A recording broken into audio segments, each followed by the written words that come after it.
എല്ലാവർക്കും പ്രിയാസ് തട്ടിക്കൂട്ടിലേക്ക് സ്വാഗതം. ഞാൻ ഇന്ന് ഉണ്ടാക്കാൻ പോകുന്നത് ഒരു ഈവനിങ് സ്നാക്കാണ്. പഴം കൊണ്ടുള്ള ഒരു സ്നാക്കാണ്, അതായത് ബനാന ബോൾസ്. അപ്പോൾ അതിന് വേണ്ടത് എന്തൊക്കെയാണെന്ന് നോക്കാം. അതിന് വേണ്ടത് ആദ്യം ബനാന, പിന്നെ വേണ്ടത് അരിപ്പൊടി, പിന്നെ ഏലക്ക, ശർക്കര. ഇത് ഞാൻ ശർക്കര അലിയിച്ചിട്ട് ശർക്കര പാനിയാണത്. പിന്നെ നാളികേരം, വറുക്കാൻ ആവശ്യമായ എണ്ണ, ഇത് ബേക്കിംഗ് സോഡയാണ്, പിന്നെ വേണ്ടത് ആവശ്യത്തിന് ഉപ്പ്. അപ്പോൾ നമുക്കിത് എങ്ങനെ ഉണ്ടാക്കണമെന്ന് നോക്കാം. ഇനി ഞാൻ ഈ ബൗളിലേക്ക് പഴം ഉടച്ച് ചേർക്കുകയാണ്.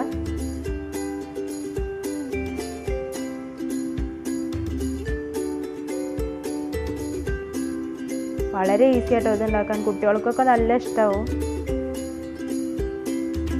ഞാൻ പഴം ഉടച്ച് ചേർത്തിട്ടുണ്ട്. ഇത് 1/4 കപ്പ് നാളികേരം ചിരകിയതാണ്.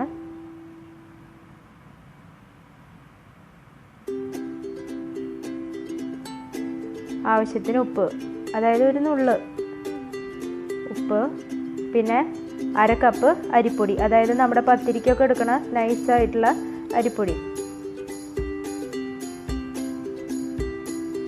ഇനി ഞാൻ ബേക്കിംഗ് സോഡയാണ് ചേർക്കുന്നത്. അത് ഒരു നുള്ള് ബേക്കിംഗ് സോഡ, അത്രയും മതി.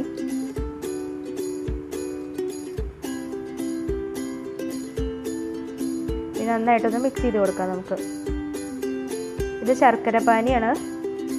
ഞാൻ ശർക്കരയിൽ അധികം വെള്ളം ഒഴിക്കാണ്ട് ഉരുക്കിയെടുത്തിട്ട്, അതായത് ഒരച്ച് ശർക്കരയെ ഞാൻ എടുത്തിട്ടുള്ളൂ. അത് ഉരുക്കിയെടുത്തിട്ട് അത് നന്നായിട്ട് അരിച്ചിട്ടുള്ളതാണ്. 1/4 കപ്പാണ് ഞാനിവിടെ ചേർക്കുന്നത്. ഇനി നമുക്ക് മിക്സ് ചെയ്ത് കൊടുക്കാം.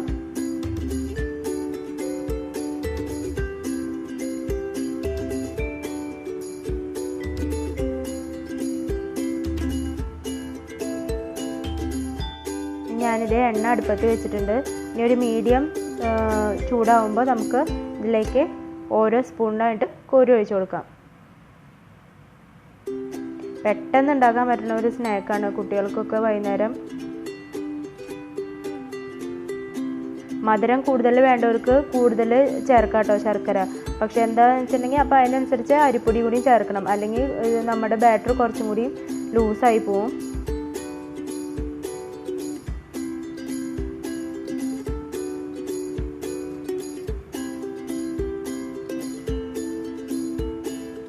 നന്നായിട്ട് മൊരിഞ്ഞ് വന്നിട്ടുണ്ട്. അരിപ്പൊടി ചേർക്കണ കാരണം കൊണ്ട് നല്ല ക്രിസ്പി ആയിട്ടിരിക്കും.